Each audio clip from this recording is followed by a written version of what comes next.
Hello everyone, this is Magnath here with you once again today for another review of another Batman statue. This one is the Batman from the Justice League and Batman vs Superman movies, played by Ben Affleck, also known as Batfleck. This statue is made by Kotobukiya. It comes in at a 1/10 scale and comes with magnets under the feet to provide stability when it is on display on the metal base. Also, this statue comes in at the 1/10 scale, which is also 6 inches in height. Now let's take a look at the statue, shall we? First, we're going to start off at the head and look at this head sculpt that we have here. First thing we're starting off with the head sculpt is the cowl, and also the likeness to Ben Affleck, the actor that was playing Batman at the time. This is, in my personal opinion, a great depiction of Ben Affleck and his role as Batman. You can see they did a lot of great sculpting work and a lot of great detail work on the lips and in my personal opinion, you can definitely see Ben Affleck in that cowl. Also, with the cowl in general, it's a fairly distinct cowl from every other portrayal we see of Batman in film to date. We have the shorter ears. Also, he has a scowling type of look on his face on the cowl. Now, as you can see, they did a lot of great detail work there to get the wrinkles in the cowl to show that he is definitely a little bit angry there, as you can see. But overall, they did a great job of just detailing and making sure that you know that this is Ben Affleck from Justice League and Batman v Superman. Also, you can take a look and see that they did some nice brush work and nice paint apps to let you know about that 5 o'clock shadow that he was sporting in Justice League. I also think he had that in Batman v Superman, but I'm not completely sure. But you can definitely see that they went the extra mile to give that paint application to let us know that there's a slight 5 o'clock shadow there. Overall, this is a great sculpt and also a great paint application, and overall just a great looking statue at the top of the statue here. And you'll continue to see that as we go down the statue here about the details.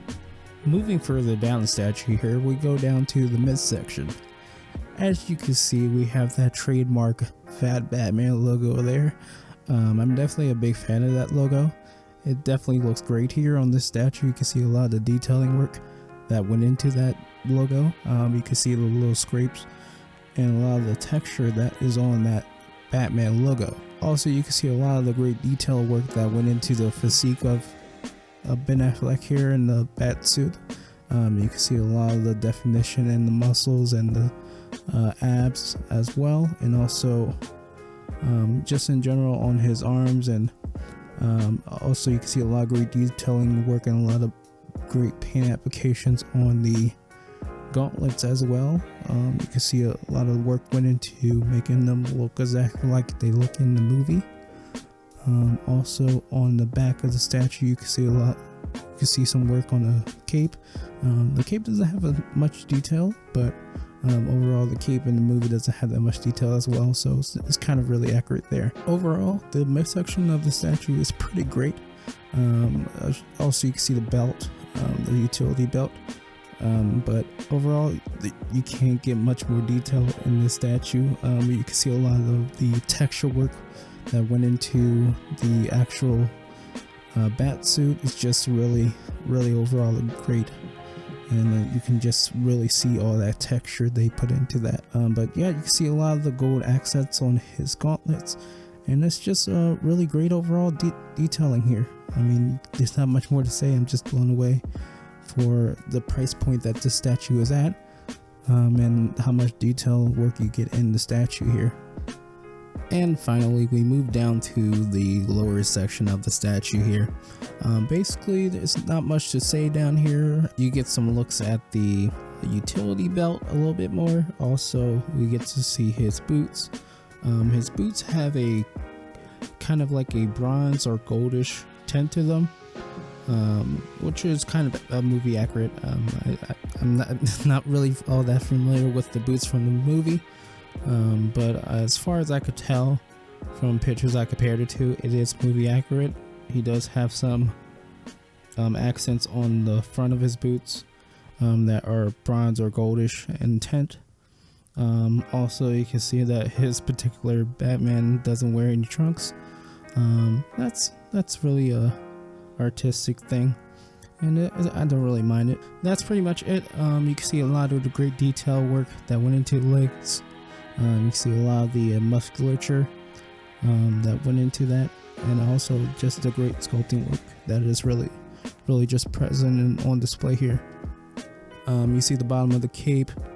There isn't much to say about the bottom of the cape. You can see some crinkles and some additional detailing work to kind of make the cape fold when it hits the ground there.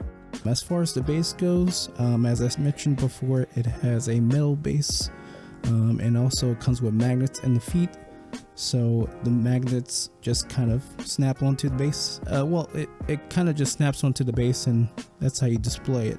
There's really no kind of pegs or anything that you have to place into the base.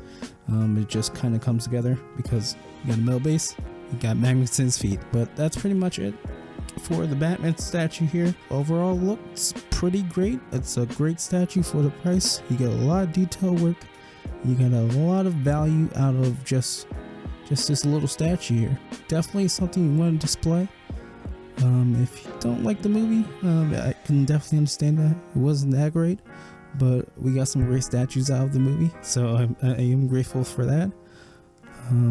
I would definitely pick this up if you can. I know it's on Amazon. It's not really for sale with Amazon anymore, but there are some third-party sellers out there that will sell it. I'm not sure the current price. A lot of sellers are selling it at a discounted price of $47 at the time of this recording. I did pay $60 for it when it was initially released. That seems to be the price that most merchants are going at, closer to that $60 range, and that's definitely a good price for this. I mean, with all the detail work and all the kind of little details that go into the statue, I can't imagine a better price for this. I mean, if anything, they're charging too little for it. But yeah, I would definitely pick this up, guys, if you can. And I will post a link in the description if you want to purchase one of your own to the Amazon page. If you like the video, make sure you give it a thumbs up, and make sure you subscribe so you see my next review, and I'll see you guys in the next video.